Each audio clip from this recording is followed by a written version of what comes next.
11वां पंचगव्य चिकित्सा महासम्मेलन का आज द्वितीय दिवस है और आज का प्रातःकालीन सत्र का जो विषय है वह बहुत ही गंभीर विषय है। कई विषयों को एक साथ मिलाकर आज संवाद करने की योजना है, जिसमें प्रथम विषय है ऊर्जा, गाय से प्राप्त ऊर्जा और भविष्य में इसकी संभावनाएं। दूसरा जो विषय है वह विषय है आने वाले दिनों में जो विश्व युद्ध की जो संभावना बन रही है, हम भारत के लोग इसमें से कैसे बाहर निकल पाएंगे और इसमें गाय हमें कैसे निकलने में मदद करेगी।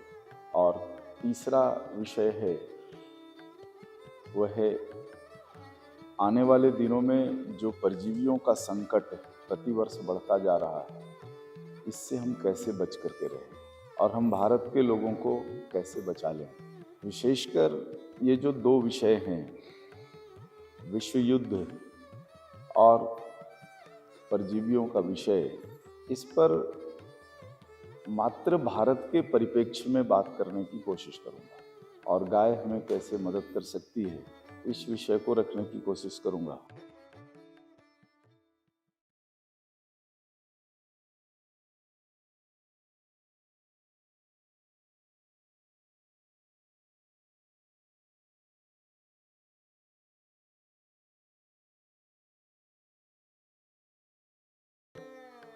आज के संवाद में विज्ञान के जिन विषयों को मैं रखने की कोशिश करूंगा, आप लोगों को वह कल्पना लगे, लेकिन अभी नहीं, अभी समय है।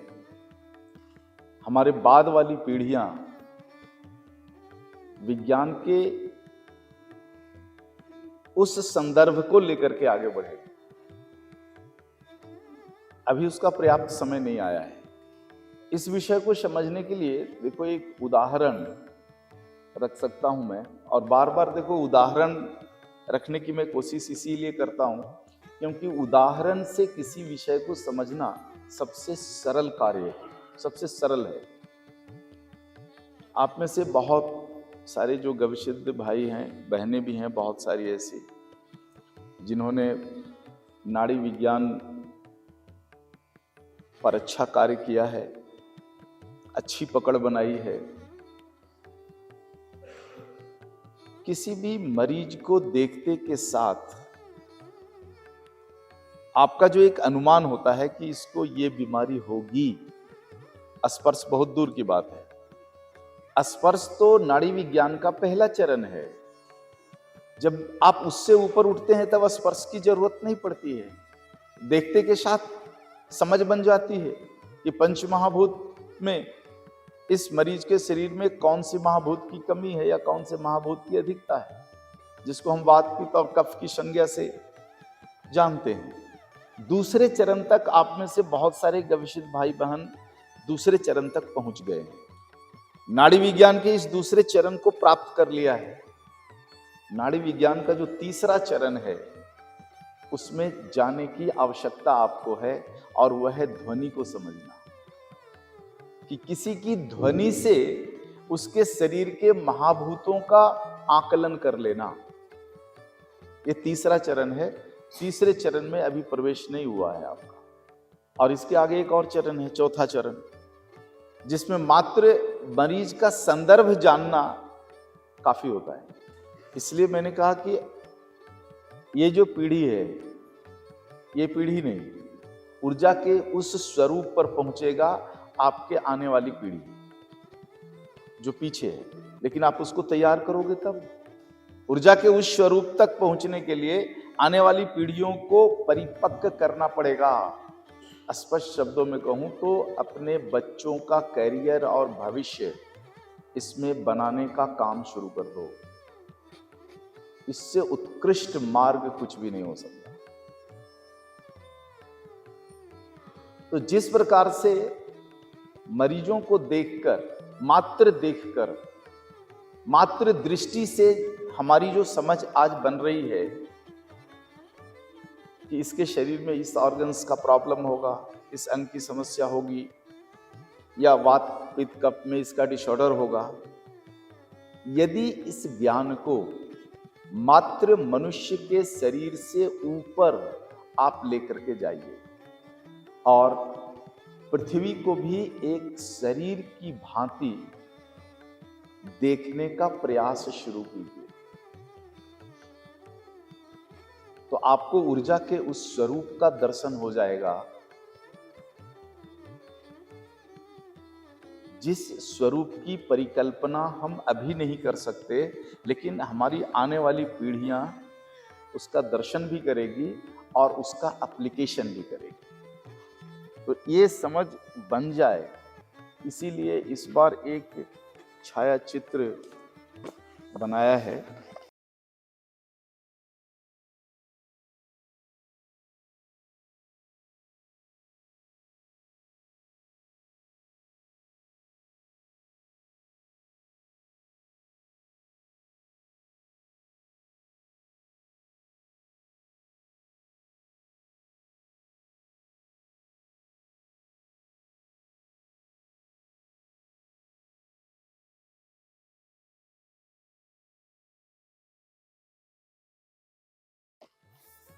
ये तैयार किया है छाया चित्र। ये छाया चित्र आपको आज दोपहर में मिलेगा सभी को, सभी के लिए इसको प्रिंट कराया है। इसमें पृथ्वी को एक मनुष्य के शरीर के साथ या पृथ्वी से का एक मनुष्य के शरीर के साथ इसमें तुलना किया है कि जिस प्रकार से हमारा शरीर 5 महाभूत वाला स्पष्ट दिखता है, जिन लोगों ने नाड़ी विज्ञान में अभ्यास किया है उनको दिखता है, उसी प्रकार से आप संपूर्ण पृथ्वी के शरीर को देखने का अभ्यास शुरू कर दो। तो पृथ्वी के 5 महाभूत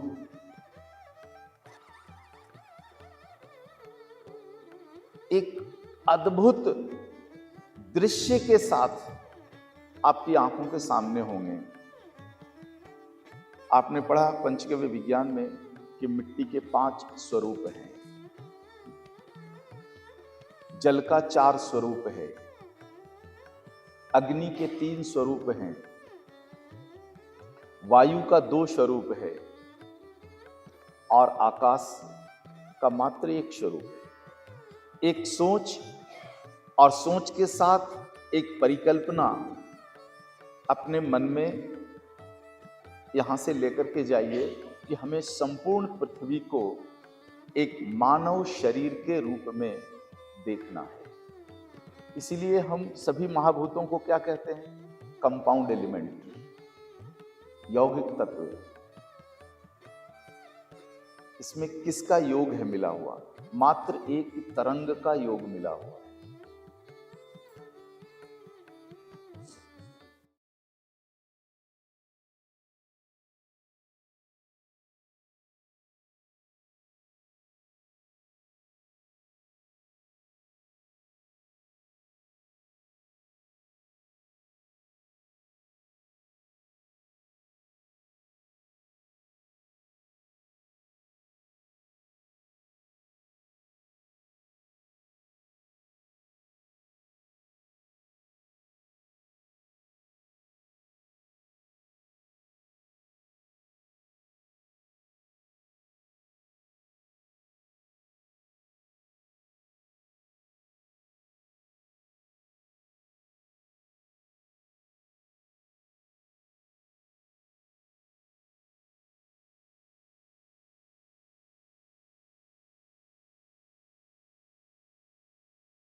सफल नेतृत्व किसी का भी हो, उसको तभी सफल माना जाता है जब वह आने वाली पीढ़ियों को तैयार कर सके। मैंने पहले भी एक राजनैतिक उदाहरण आपके सामने रखा है कई बार, 1977 का उदाहरण, कि जब देश में 1975 के बाद राजनीतिक संकट गहराया था और उस संकट से राष्ट्र को बाहर निकालना था, तो हमारे देश के कुछ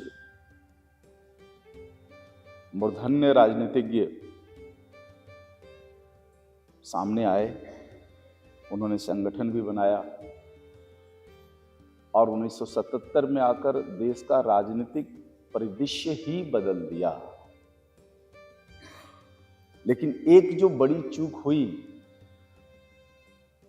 कि अपने पीछे की पीढ़ियों को तैयार नहीं किया, इसलिए 28 साल में सरकार गिरी और फिर वैसा ही हो गया जैसे पहले था। 1975 से लेकर 1979 तक का जो 4.5 साल की जो लड़ाई रही, और उस लड़ाई में हम भारत के लोगों की जो ऊर्जा लगी, जो श्रम लगा, सब बेकार हो गया। मात्र एक छोटी सी गलती कि अपने पीछे की पीढ़ियों को उन मूर्धन्य राजनीतिज्ञों ने तैयार नहीं किया। इस विषय को मैंने बहुत गंभीरता से तब पढ़ा था जब मैं प्रेस में था।